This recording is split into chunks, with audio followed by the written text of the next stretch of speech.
Bonjour et bienvenue dans cette critique, dans ce retour sur mon expérience dans le jeu Hi-Fi Rush.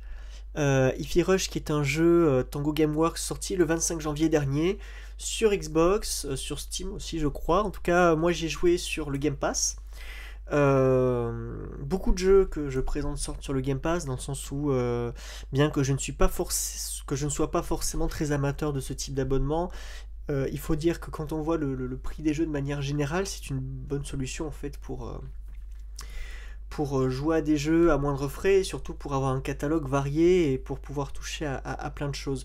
Bien entendu, je ne joue pas à tous les jeux du Game Pass. En tout cas, voilà, j'étais assez curieux de ce jeu sorti du coup en janvier dernier. Moi, j'ai pas été forcément très emballé au premier abord. Pourquoi? Alors ça s'est confirmé, c'est que voilà, je suis pas forcément le public cible.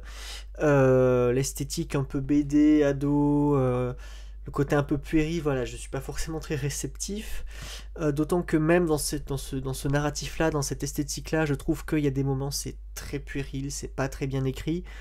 Enfin, voilà, c'est pas très intéressant, on va dire, scénaristiquement parlant. Après, bien sûr, ce qui fait l'intérêt du jeu, c'est pas tant le scénario que, bien entendu, comment il sert aussi un, un gameplay, comment il y a des mécaniques de jeu qui gravitent, enfin, qui s'agrippent un peu autour de ça et comment le jeu évolue. D'ailleurs, je pense que le jeu aurait pu être peut-être plus centré sur ces mécaniques-là et peut-être moins bavard. Voilà. Bon, en tout cas, c'est comme ça. Mais si on veut vraiment parler des mécaniques, voilà, c'est un jeu qui était plutôt plaisant à jouer, très complet. Moi, j'ai beaucoup aimé. J'ai beaucoup aimé. J'étais voilà, relativement à l'aise dans ce jeu. J'ai pas forcément joué non plus dans une trop grosse difficulté. Moi, je suis pas quelqu'un qui suis très en demande de défis. Donc au début j'ai joué en normal et puis j'ai revu mes ambitions à la baisse pour pouvoir avancer tout simplement.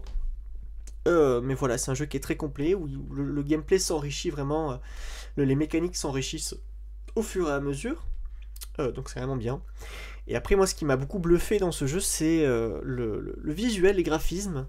Je trouve que on a voilà un rendu avec les ombres, avec les détourages qui est assez fin, qui est assez maîtrisé, avec parfois des effets un peu de sérigraphie sur des effets spéciaux, des choses comme ça.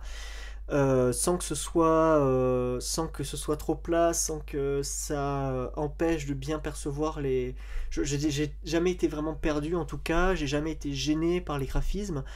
Voilà, je trouve que il y a vraiment une très belle maîtrise à ce niveau-là, et c'est assez notable. Et pour ça, je trouve que c'est un jeu qui est une proposition très intéressante parce que voilà, on arrive à un certain stade où nos consoles sont capables de pas mal de choses en termes d'affichage, en termes de puissance de calcul. Euh, Quand on voit notamment les jeux qui sortent du côté de PlayStation, les God of War, les The Last of Us, on reste voilà, dans une volonté de quelque chose d'un peu spectaculaire, d'un peu graphique. Il y a eu des jeux Xbox aussi un peu comme ça. Alors Halo Infinite n'a pas tenu ses promesses, mais The Medium était vraiment très beau quand il était sorti à l'époque. Forza Horizon 5 aussi était vraiment très beau.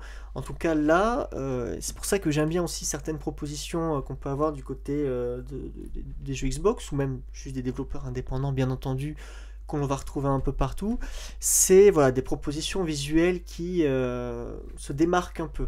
Alors j'aime bien aussi quand ces propositions sont également comment dire ludiques. Mais en tout cas voilà, c'est un jeu qui m'a beaucoup plu à ce niveau-là. Enfin, en tout cas qui m'a beaucoup intrigué et que j'ai voilà en tout cas qui m'a bluffé sur cette question là. Après comme je le disais je suis pas forcément public du narratif qui est proposé. En tout cas voilà c'est un jeu qui est léger, c'est un jeu que je conseille voilà comme jeu un peu passe-temps, comme jeu voilà, c'est un petit jeu d'action qui fait plaisir. Dans le Game Pass, ça fait très plaisir. Je sais que c'est un jeu qui a reçu un très bon accueil de manière générale.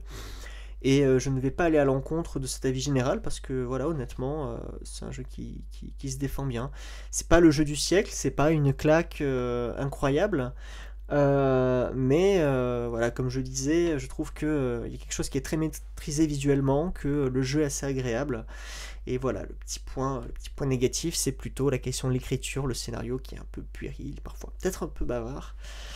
Voilà, je crois avoir fait le tour de Hi-Fi Rush. Je vais pas meubler pour atteindre les 10 minutes inutilement. Donc, écoutez, si vous y avez joué, si vous avez envie d'y jouer, n'hésitez pas à mettre un commentaire, à me raconter soit votre expérience du jeu, soit pourquoi il vous intéresse.